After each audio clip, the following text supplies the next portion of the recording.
নমস্কার বন্ধুরা, তোমরা সবাই কেমন আছো? আমি একটা নতুন ব্লগ নিয়ে চলে এসেছি। দেখো, আজকে বিপত্তারিণী পুজো, ওই জন্য মায়ের মন্দিরে চলে এসেছি। আর আমার মেয়ের বাড়ির সামনেই মন্দিরটা, ওই জন্য আমার মেয়েও এসছে, মেয়ের মেজো যা বড় যা এসছে। আর দেখো, মাকে মালাটা পরিয়ে দিল, আমার মেয়ে মালাটা এনেছে। আর দেখো, পুজো আরম্ভ হয়ে গেছে।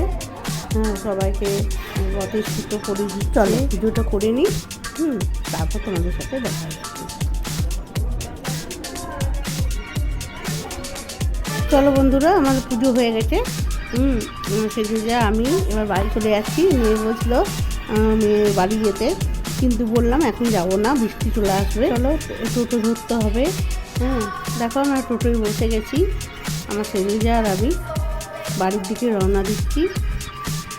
ভিডিওটা বেশি বড় হবে না, তোমরা সবাই দেখো। কিন্তু দেখো বন্ধুরা, বিশেষ আর কিছু তোমাদের সাথে শেয়ার করতে পারলাম না। বাড়ি চলে এসেছি বন্ধুরা। তোমাদের যদি ব্লগটি ভালো লাগে তাহলে তোমরা একটা লাইক, শেয়ার, কমেন্ট করে দিও।